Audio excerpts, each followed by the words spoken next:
Los tres únicos aspectos que necesitas para aprender a luchar. Bienvenidos y bienvenidas a un nuevo video del canal. ¿Cómo aprendemos a luchar?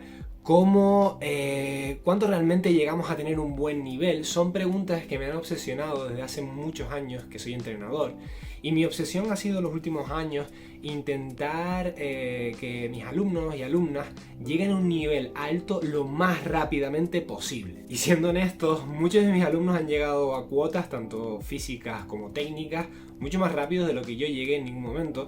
Y ya digo, eso en parte me enorgullece muchísimo y en parte viene por esa obsesión en la pedagogía y en entender cómo las personas aprenden una habilidad, en este caso las artes marciales, ya digo, de la manera más eficiente posible.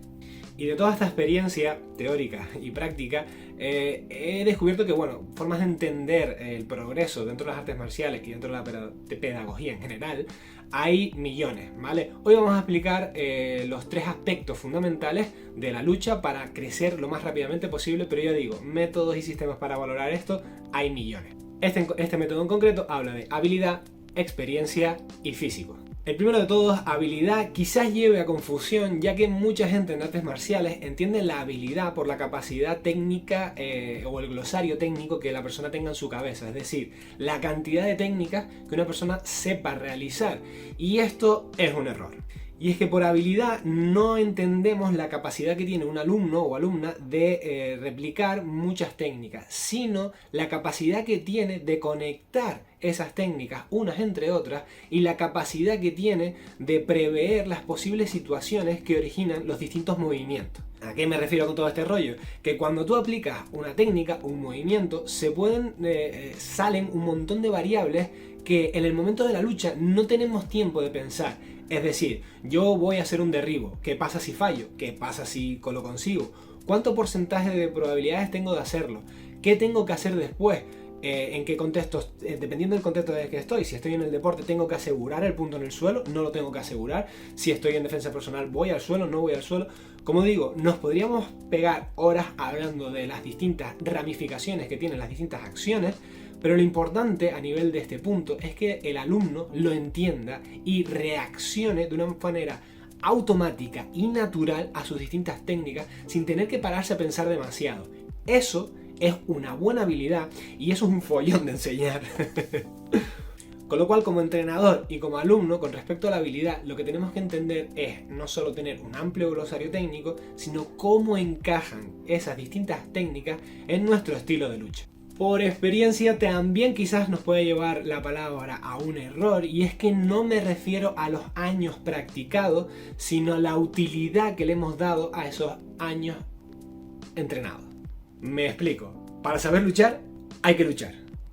Algo que es bastante simple, pero que a muchos se nos escapa, y es que dentro de la hora o la hora y media o las 2 horas que realizamos de clase habitualmente, no toda la hora es luchar, mucha es calentamiento, preparación física, vuelta a la calma y una serie de pasos y técnicas que hacemos en una parte más técnica de la clase que no es el sparring. Con lo cual, lo que realmente nos va a ayudar a crecer, a saber luchar en particular, es la lucha única y exclusivamente. Y no me malinterpreten, para saber luchar hay que hacer la parte física, hay que hacer el calentamiento, es importante la vuelta a la calma para volver al día siguiente a entrenar. Y es muy importante practicar las técnicas con un oponente que se deje para aprender, para ir elaborando esa lucha, para ir elaborando esos conocimientos, esa habilidad. Pero todo eso no te prepara para el objetivo que es la lucha, y por lucha me refiero a cualquier contexto, como decíamos anteriormente, es decir, una situación de defensa personal, una situación de competición, el propio sparring en la clase. El sparring es lo que te prepara para el sparring, y el sparring es lo que te prepara para las situaciones más parecidas al sparring que hay. Pero vuelvo a decir, no me malinterpreten, no significa que tengamos que ir al 100% en todos los sparring que hagamos. ¿Por qué? Porque la idea es hacer mucho en el tiempo, y es mejor hacer porcentajes de intensidad más bajos durante más tiempo para aprovechar todo el tiempo en el tatami que tengamos. Lo que me refiero con tiempo de tatami es que todos tenemos un cuerpo que va envejeciendo, y nos guste o no, la realidad es que va a llegar un punto en nuestra vida en el que no vamos a poder hacer sparring, o por lo menos no un sparring al 80 o 70%, que sería lo ideal. porque todos nos hacemos mayores. Entonces, el tiempo que tienes en el tatami, y es una realidad dura de aceptar, es limitado.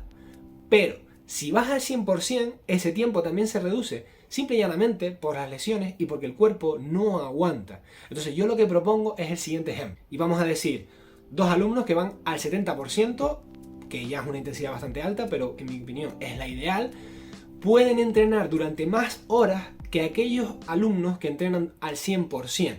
¿Por qué? Pues plantéatelo así, es decir, si tú haces una sentadilla al día durante todo un año, haces más sentadillas que si un día te pones a hacer 100 y no haces más en todo el año porque estás cansado. Entonces, el argumento es sencillo. Cuanto más cantidad de trabajo hagas, aunque sea un poquito menos intensidad, a la larga compensará más.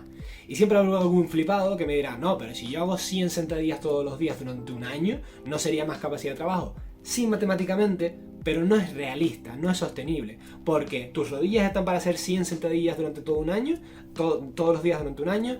Tú tienes tiempo para ello, tienes la voluntad para hacerlo cuando al mes ya las piernas no puedes ni caminar. Es decir, probablemente en algunas de estas preguntas me digas que no. Y si me dices que sí, ¿cuánto vas a poder mantener eso sí? ¿Un año? ¿2 años? Pues realmente poco tiempo. Con lo cual, para conseguir experiencia necesitamos sparring. Para conseguir mucha experiencia necesitamos mucho sparring. Y para conseguir mucho sparring necesitamos un sparring con cabeza a una intensidad mediana o media alta y poder hacer un montón de horas a lo largo de nuestra vida. Eso es lo que nos aporta la experiencia necesaria que empape nuestro cuerpo y que de alguna forma empecemos ya a coger este pilar esencial. Y por último, el físico.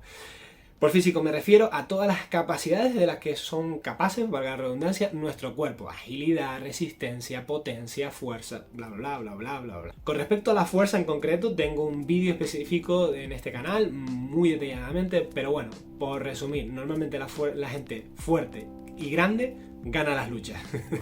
Y es que además, si no me crees y no quieres verte ese vídeo más explicando, si lo buscamos con un ejemplo sencillo, la diferencia muchas veces entre un competidor de élite y un amateur que compite de vez en cuando, una vez al año o así, es sobre todo el físico. El competidor de élite, el que compite muy en serio, el que a lo mejor está incluso ya al borde de ser profesional o es semiprofesional, le dedica muchísimo tiempo a entrenar la técnica, pero también al físico, a que su cuerpo sea capaz de generar la mayor potencia posible, que tenga los reflejos al milímetro. Y porque esas ventajas son las que después en competición, a esos niveles, van a marcar la diferencia. El competidor normal, como podamos ser tú y yo, pues realmente ya bastante tenemos con hacer la técnica bien, ya bastante tenemos con tener un cuerpo saludable que nos permita simplemente ir al gimnasio. No tenemos esos super cuerpos ajustados al milímetro que son los que ganan a esos niveles. Por desgracia necesitas estos 3 pilares para aprender a luchar, y es que la merma de uno de los 3 hará que tu progreso se vea comprometido. Y es que piénsalo así: ¿de qué te sirve ser súper fuerte, correr durante kilómetros sin cansarte, tener una agilidad increíble, si después al primer puñetazo que pegues, por no saber la técnica, te rompes la mano y se acabó? ¿De qué sirve que sepas todas las técnicas, que tengas un montón de experiencia, pero que a la primera lucha tengas ganas de vomitar y mareado y tu cuerpo no te responda? Ven por dónde voy, ¿no? Es decir, podríamos hacer combinaciones de estas miles, pero al final es tener un nivel parejo entre todos nuestros niveles de experiencia, habilidad o físico para poder sostenernos y para tener, un nivel parejo y que nuestro nivel global vaya creciendo. Un buen entrenador o entrenadora es el que sea capaz de percibir estas fallas y corregirlas. Y un entrenador mejor sería aquel que, viendo estas fallas, intentando corregirlas y no pudiendo, ya sea por un desconocimiento propio del entrenador o por falta de medios y o tiempo, te recomiende ir a otro sitio. A mí, por ejemplo, me pasa, a mí hay chicos que tengo que ya tienen un nivel físico tan bueno que yo en clase no les puedo ofrecer que sigan creciendo y que lleguen al máximo de sus capacidades. ¿Qué haces? Les recomiendo, oye, vete a nadar a la piscina municipal, vete al gimnasio, vete a un entrenador personal, vete a otra actividad, aunque sea solo una vez a la semana, si es lo único que tienes tiempo, porque aquí en el gimnasio ya se te queda corto y para ampliar el físico necesitas salir y hacer otra cosa. Esto me parece que sería lo ideal que nos recomendara un entrenador, ya sea en ese apartado o en cualquiera de los otros. Y evidentemente como alumno siempre hacer autocrítica y evaluarnos internamente, ser honestos y decir, oye, ¿qué me falta? ¿Dónde puedo mejorar? Y si no lo tenemos claro, preguntar a tu entrenador para coger un poquito de guía y meterle caña a aquella barra de estadística que esté un poquito más baja de lo normal. Evidentemente, para el que sea más avispado, también podemos usar este método para saber si un entrenador o entrenadora nos va a ayudar a aprender a luchar en los términos que nosotros entendamos la lucha. Es decir, vemos que al entrenador le preocupa nuestro físico y quiere mejorarnos. Bien. Vemos que nuestro entrenador no nos explica solo técnicas sueltas aquí y allí, sino que realmente hay un sistema que se integran y realmente hay una respuesta que conecta una técnica con otra. Bien. Vemos que el entrenador le dedica mucho tiempo al sparring en las clases y además un sparring que hace que la gente no salga todas las semanas 1 o 2 lesionados. Muy bien. Así que lo dicho, espero que les haya gustado este vídeo. Métodos para entender el progreso en las artes marciales hay miles, a mí me gusta mucho este, pero bueno, ya digo, hay millones de maneras de entender nuestro progreso, pero la idea es esa, entender nuestro progreso, porque en artes marciales lo complicado es que siempre nos estamos comparando con el del frente, y el del frente puede ser más fuerte, más alto, tener más años de experiencia que nosotros, y no es justo. A veces tenemos que intentar hacer reflexión y decir, oye, ¿dónde he mejorado yo para saber si estoy progresando o no? Y este tipo de métodos nos ayudan en eso. Lo dicho, espero que les haya gustado, nos vemos en el siguiente vídeo. Chao.